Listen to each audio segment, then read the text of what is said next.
কসবা ল কলেজের ছাত্রীকে কলেজের ভেতরে নারকীয় গণধর্ষণের প্রতিবাদে হাওড়া স্বল্পে কন্যা সুরক্ষা যাত্রায় অংশ নিলেন রাজ্যের বিরোধী দলনেতা শুভেন্দু অধিকারী। সোমবার ডোমজুরের সলভ কালটিয়া চৌমাথা মোড় থেকে শ্রীরামপুর সাংগঠনিক জেলার তরফে ওই কর্মসূচির আয়োজন করা হয়। রোহিঙ্গা মুসলমানদের পক্ষে মিছিলের প্রসঙ্গে শুভেন্দু বলেন, এর সঙ্গে ভারতীয় হিন্দুদের কোনো যোগ নেই।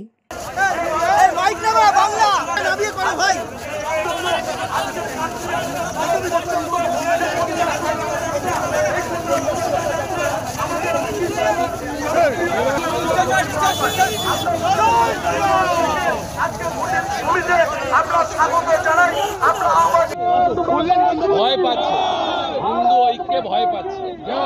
এমনিতেও 24 সালের ভোটে শ্রীরামপুর হেরেছে, উত্তরপাড়া হেরেছে, মুসলিম ভোটে জিতেছে। ভয় পাচ্ছে।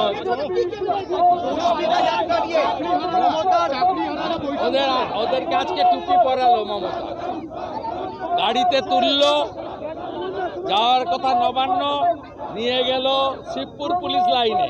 অভিযানটা ছিল নবান্ন, অভিযানটা শিবপুর পুলিশ লাইনে ছিল না। দাবি ছিল মুখ্যমন্ত্রীর সঙ্গে মিটিং, হলো মনোজ পন্থের সঙ্গে মিটিং, যিনি ডিসেম্বর মাসের পরে চিফ সেক্রেটারি থাকবেন না, যখন এদের চাকরিগুলো থাকবে না, বেতনটাও বন্ধ হবে। এই আন্দোলনেও অরাজনৈতিক তকমার নামে কিছু মাকু ঢুকে আছে।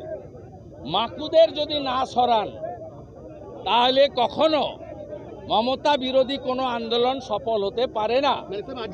অভয়ার আন্দোলনকে শেষ করেছে এই মাকু সেকুরা, টুকরে টুকরে গ্যাংরা, এদের মধ্যেও ঢুকে আছে। অরাজনৈতিক আন্দোলন করুন, মমতার পদত্যাগের দাবিতে আন্দোলন করুন। আমি বিরোধী দলনেতা, বিজেপির একজন। আমি কথা দিচ্ছি, যেদিন এই রাজ্যে বিজেপির সরকার হবে, রাজ্য সরকার অযোগ্যদের তালিকা দিয়েছেন, ওই অযোগ্য তালিকা বাদ দিলে বাকিরা তো যোগ্য। 22 সালে এক্স জাস্টিস অভিজিৎ গাঙ্গুলির যে তালিকা, ওই তালিকায় 19,000 যোগ্য, 7,000-এর কাছাকাছি অযোগ্য। মমতা অযোগ্যদের বাঁচাতে 26,000-কে বলি দিয়েছে।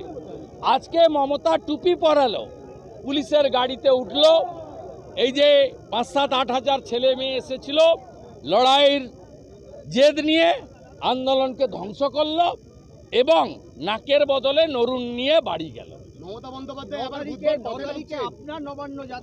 আমার নয়, অভয়ার বাবা মার। 27 আগস্ট দেখিয়েছিলাম, 12টায় শুরু হয়েছিল যুদ্ধ, বাবুঘাট সন্ধ্যে 6টা অবধি। এবারেও প্রস্তুত থাকুন, সাঁতরাগাছি থেকে বড় মিছিল বেরোবে, আর ওদিক থেকে রানী রাসমণি থেকে আমি ওনার বাবা মাকে নিয়ে হাঁটতে শুরু করব। লড়াইয়ের ময়দানে দেখা হবে।